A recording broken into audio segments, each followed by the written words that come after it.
जरा सोचिए, समंदर की गहराइयों में एक खुफिया जंग छिड़ी हुई है।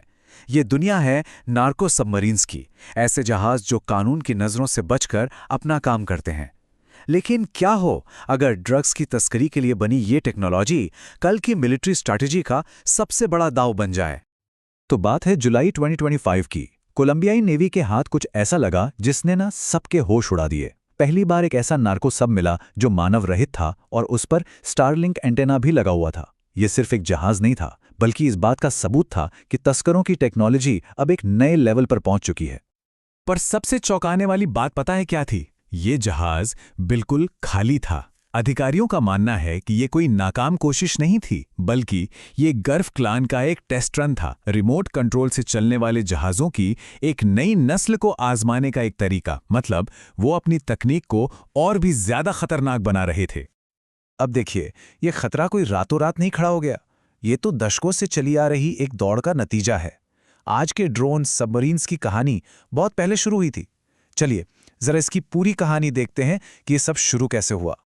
तो एक्सपर्ट्स इन जहाज़ों को कितनी गंभीरता से लेते हैं। प्रोफेसर ब्राउन के शब्द सुनिए। वो इन्हें चालाक छोटे शैतान कहते हैं। ये सिर्फ नावें नहीं हैं, बल्कि समंदर में छिपे ऐसे भूत हैं जिन्हें पकड़ना लगभग नामुमकिन है। तो ये जहाज इतने इतने गायब कैसे रहते हैं? इन्हें कहते हैं सेल्फ प्रोपेल्ड सेमी सबमर्सिबल या एसपीएसएस।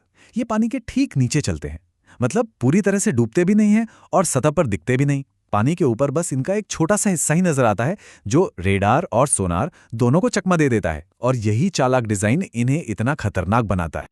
ये टाइमलाइन दिखाती है कि ये लुका छिपी का खेल कैसे आगे बढ़ा है। सोचिए, 80 के दशक की तेज नावों से जो रडार में आसानी से आ जाती थी, फिर 2000 में एक असली पनडुब्बी मिली, और अब 2025 में स्टारलिंक से लैस ड्रोन। हर बार तस्कर कानून से एक कदम आगे रहने की कोशिश में लगे रहते हैं। और देखिए, ये जहाज कोई एक जैसे नहीं होते, कई अलग अलग डिजाइन में आते हैं। कुछ पतले और लंबे होते हैं जो लहरों को चीर कर निकल जाते हैं, तो कुछ को स्पीडबोट के डिजाइन पर ही मॉडिफाई कर दिया जाता है। लेकिन डिजाइन चाहे कोई भी हो, मकसद हमेशा एक ही होता है, चुपके से बिना पकड़े गए अपना माल पहुंचाना। तो सवाल ये उठता है कि इन लगभग अदृश्य जहाज़ों को पकड़ने की कोशिश आखिर होती कैसी है? भाई, ये समंदर में लुका छिपी का एक बहुत बड़ा और महंगा खेल है, जहां दांव पर अरबों डॉलर लगे हैं। बिना हवाई मदद के, मतलब सिर्फ समुद्री जहाज के भरोसे एक नार्को सबको ढूंढने का चांस कितना होता होगा? सोचिए, सिर्फ 5%। इसे दूसरे तरीके से समझते हैं। इसका मतलब है कि 95% जहाज तो बिना पकड़े ही निकल जाते हैं। ये दिखाता है कि तस्करों की ये तकनीक कितनी ज्यादा कामयाब है और इसे रोकना कितना मुश्किल काम है। ये कहावत तो सुनी होगी, भूसे के ढेर में सुई खोजना। बस यहां पर भूसे का ढेर पूरा का पूरा महासागर है। नेवी और कोस्ट गार्ड के लिए यह वाकई एक नामुमकिन सा लगने वाला काम है। लेकिन अब कहानी में एक ऐसा मोड़ आता है जिसकी किसी ने उम्मीद नहीं की थी। क्या होगा अगर अपराधियों की बनाई यही टेक्नोलॉजी किसी और के काम आ जाए, एक ऐसे मकसद के लिए जिसकी किसी ने कल्पना भी नहीं की होगी? जरा इन दो तस्वीरों को देखिए। एक तरफ है वो नार्को सब जो कानून के लिए सिरदर्द है, और दूसरी तरफ है एक बड़ा मिलिट्री सप्लाई शिप जो दुश्मन के लिए एक आसान टारगेट है। अब सोचिए, क्या हो अगर एक की समस्या दूसरे का समाधान बन जाए? और यहीं से एक बिल्कुल नया आइडिया सामने आता है, कोकेन लॉजिस्टिक्स। हाँ, नाम थोड़ा अजीब है, पर आइडिया बहुत सीधा है। नार्को सब्स के गुप्त कम लागत वाले डिजाइन को अपनाकर युद्ध के मैदान में अपनी सेना को सप्लाई पहुंचाना। ये एक ऐसा आइडिया है जो जितना सुनने में अजीब लगता है, उतना ही प्रैक्टिकल भी है। इसे कहते हैं EABO कॉन्सेप्ट, मतलब छोटी छोटी मिलिट्री टुकड़ियों को दुश्मन के इलाके में दूर दूर तक फैला दो।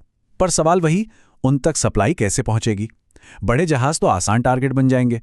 यहीं पर ये छोटे बिना इंसान वाले जहाज बिल्कुल फिट बैठते हैं। वो चुपके से सप्लाई पहुंचा सकते हैं और इन टुकड़ियों को ऑपरेशनल रख सकते हैं। तो आखिर सेना अपराधियों की टेक्नोलॉजी क्यों अपनाए? इसके पीछे 4 बड़े कारण हैं। पहला, हमारे बड़े सप्लाई जहाज बहुत आसान टारगेट हैं। दूसरा, हवाई जहाज इतना सामान नहीं ले जा सकते। तीसरा, और ये सबसे जरूरी है, इन नार्को सब्स ने साबित कर दिया है कि ये दुनिया की सबसे एडवांस्ड निगरानी से भी बच सकते हैं। और चौथा, ये बहुत सस्ते हैं। इतने सस्ते कि अगर मिशन के बाद इन्हें छोड़ना भी पड़े तो कोई बड़ा नुकसान नहीं। ये सब हमें एक बड़े सवाल पर ले आता है। जब अपराधियों की दुनिया का इनोवेशन मिलिट्री की दुनिया से मिलता है, तो भविष्य की लड़ाइयों पर इसका क्या असर होगा? फर्क देखिए लागत का। एक तरफ करीब $1 मिलियन का एक ड्रोन जहाज है, जिसे खोने का भी डर नहीं, और दूसरी तरफ $100 मिलियन का एक विशाल जहाज, जिस पर न जाने कितनी जानें दांव पर लगी होती हैं। हिसाब बिल्कुल साफ है।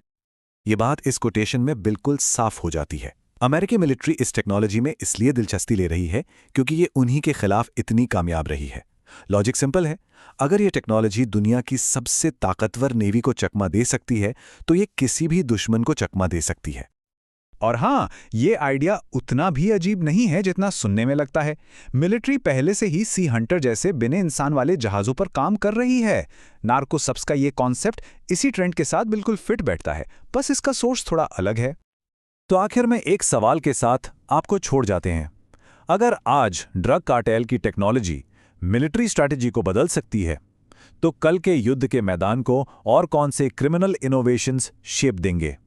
ये एक ऐसा सवाल है जो दिखाता है कि नई सोच, नई टेक्नोलॉजी कहीं से भी आ सकती है, यहाँ तक कि समाज के सबसे अंधेरे कोनों से भी।